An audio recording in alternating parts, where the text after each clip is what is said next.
সবাইকে অনেক অনেক স্বাগত জানিয়ে আজকের ভিডিওটা আমি এখান থেকে শুরু করছি। তো আমি ঘুম থেকে উঠে সকালের কাজ শেষ করে চান ধান সেরে পুজোটাও কমপ্লিট করে নিয়ে আমি সোজা চলে এসেছি রান্নাঘরে। তো কি রান্না করি না করি সেই ভিডিওটা আমি আপনাদের সঙ্গে শেয়ার করছি, তো আপনারা দেখতে থাকুন। তো আজকের ব্লগটা এখান থেকেই শুরু করছি।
আজ তো শনিবার বলেই আমি স্কুল থেকে অনেক আগে চলে এসেছি, 2টোর সময়। তো এসে হালকা টিফিন করে একটু বিশ্রাম নিচ্ছিলাম। তারপরে ঘুম থেকে উঠে আমি কিন্তু এই যে চলে এসেছি কাপড় চোপড় তুলবো বলে ছাদে। তো ছাদে এসেছি আর আপনাদের সঙ্গে একটু কথা বলে নিচ্ছি। তো এই কদিন তো খুব বৃষ্টি হচ্ছিল, আজ কিন্তু বৃষ্টি নেই, মেঘ একেবারে পাতলা হয়ে গেছে, কিন্তু রোদ বেরায়নি। তো এই যে দেখুন আমি কাপড় চোপড় তুলছি। তো এখান থেকে আবার আমি বিকেলে ভিডিওটা শুরু করলাম, তো আপনারা দেখতে থাকুন। বেশ কয়েকদিন পর কিন্তু আমি ভিডিওটা করছি।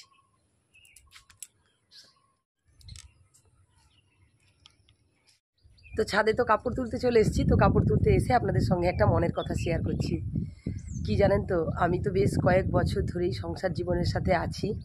তো থাকতে থাকতে সংসারটা আমার কাছে একেবারে বাড়ির মতোই হয়ে গেছে। এখন আর শ্বশুরবাড়ি মনে হয় না যদিও, কিন্তু প্রথম প্রথম তো সত্যি কষ্ট থাকে, সব মেয়েদের জীবনেই থাকে, আমারও আছে।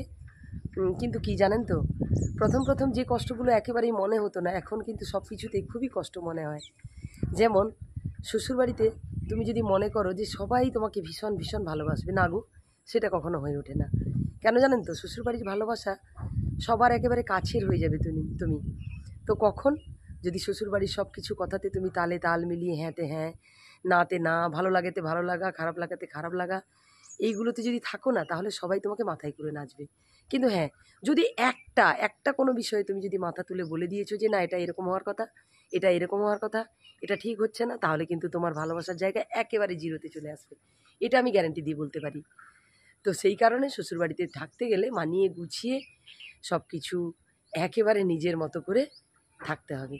তা না হলে কিন্তু শ্বশুরবাড়িতে একটু পা পিছলে গেলেই তোমার যা সার্টিফিকেট করেছো, সে 20 বছর হোক, 10 বছর হোক, 5 বছর হোক, যতদিনই হোক না কেন, সব সার্টিফিকেট কিন্তু জলের অতল তলে তলিয়ে যাবে।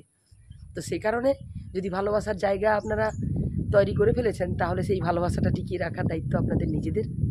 আর যদি মনে করেন না সংসারে আমি কিছুই করব না, তো নিজের মতো করে থাকবো, আমার ভালো লাগা মন্দ লাগাতে আমি বেশি গুরুত্ব দেব, কারোর কাছে ভালো হওয়ার ইচ্ছে নেই, তাহলে নিজের মতো করে চলাটাই বেশি ভালো। তো আমি মনে করি কারোর ভালোর জন্য নিজের সব কিছু উজাড় না করে দিয়ে নিজের মতো সংসারে থাকাটাই বেশি ভালো। কেন কি আমাকে কে ভালো বললো না বললো সেটা নিয়ে আমার মাথা ব্যথা না করে আমি আমার নিজের শরীরের যত্ন নিয়ে সংসারের যেটুকু কাজ করার কথা সেইগুলো যদি করি, সংসারটা টিকিয়ে রাখার জন্য যেটুকু করার, তাহলে মনে হয় আমার আর কোনো সমস্যা হওয়ার কথা না। তাই আপনাদের এই ছোট্ট একটা টিপস আপনাদের দিলাম, এটা একেবারে আমার অভিজ্ঞতা থেকে বলছি। তো আমি তো আমার শ্বশুরবাড়িতে একেবারে জমিয়ে শ্বশুরবাড়িতে সংসার করছি, তো আপনারা আমার মতোই সংসার জীবন কাটান। তো এই আমার মনের কথা আজকে বলার ছিল আপনাদের, তাই আপনাদের বলে দিলাম। তো আপনারা দেখতে থাকুন।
ছিল আমার আজকের ভিডিও। আমার ভিডিও দেখার জন্য সবাইকে জানাই অনেক অনেক ধন্যবাদ।